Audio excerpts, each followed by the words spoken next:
When it comes to editing, masking is probably the biggest superpower we have.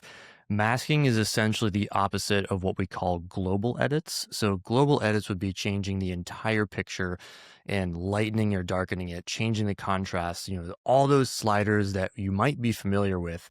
A global edit is changing the whole thing. Masking is just changing part of the photo.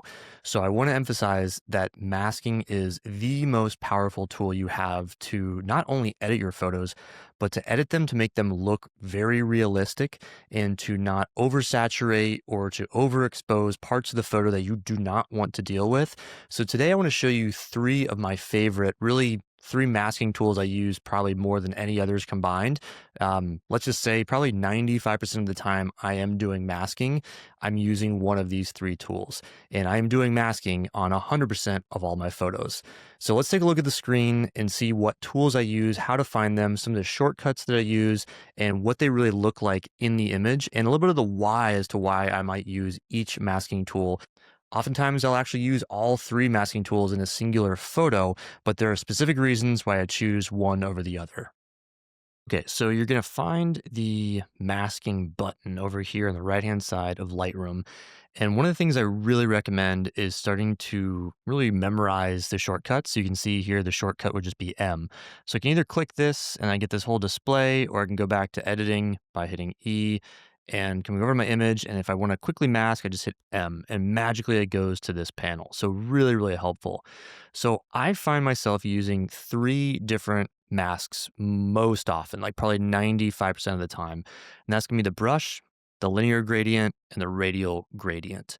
So we're gonna start off with the radial gradient. So we can hit this button here, or as you can see on the shortcut right here, R, and go ahead and hit it.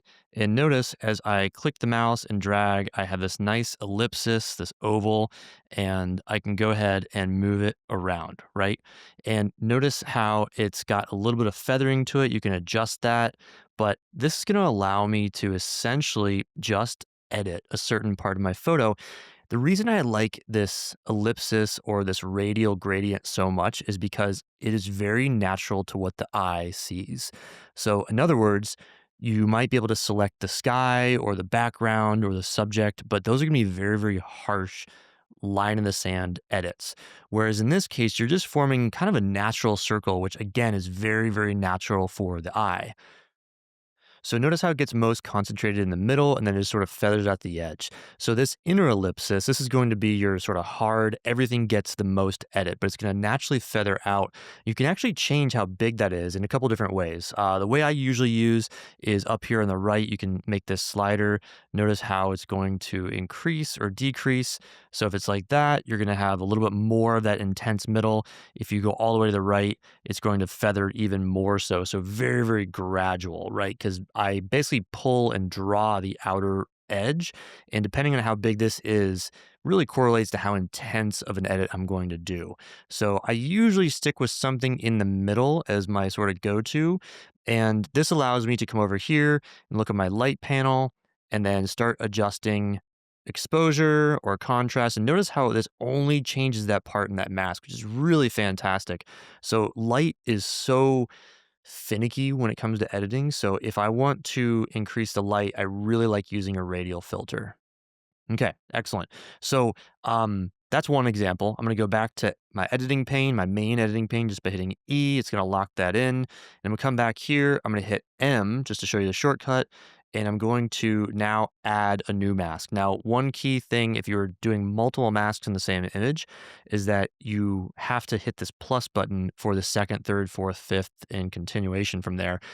You do not have that quick panel like this, but it's very intuitive. You hit the plus and you can go down to linear gradient.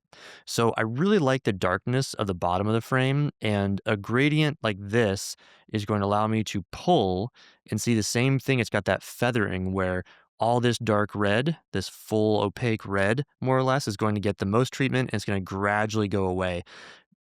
Linear gradients like this really, really nice for the eye as well. So sometimes radial, sometimes linear gradient, but then you can move it around as needed.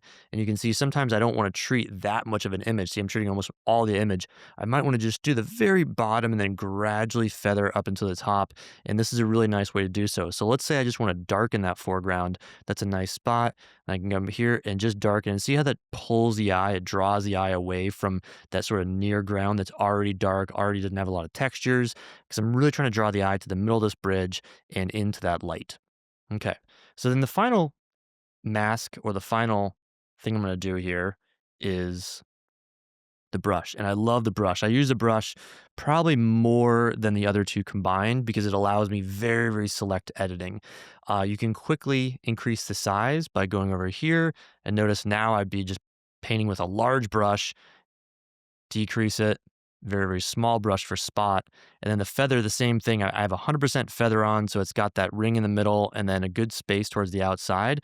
But I can reduce this as well so that it's a much harsher, more pinpointed brush. It's kind of to each his own, your own editing style, but I usually like to go around 70%, and that kind of gives me a nice, soft, not harsh edit that I'm going to do. And so then again, once you do this, you can kind of paint on what you want to do. And then once again, you have all these editing tools from exposure, contrast, highlights.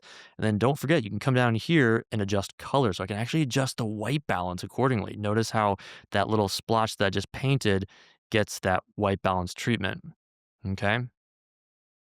But there's more. You can go down to effects, you can get your clarity, dehaze, you can add grain, even things like detail, like pointed noise reduction, et cetera, et cetera.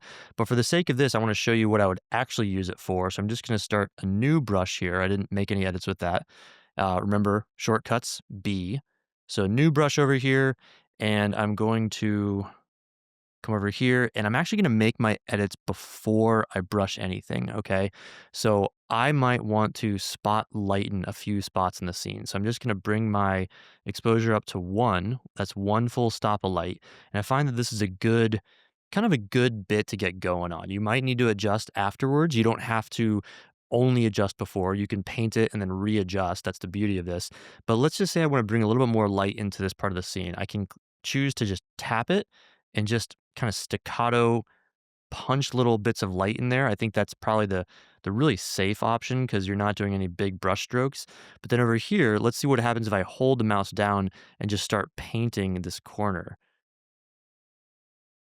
See, not really harsh at all, just small little bits of light. And there you go, a short little primer on the 3 most favorite masking tools that I have in my quiver in Lightroom. This is also very applicable to Camera Raw. It's the same thing. The shortcuts are slightly different buttons, but between radial gradients, linear, and brush masking, you are definitely set up for success to get some great editing, some powerful editing, and some very realistic editing to make your photos pop even more.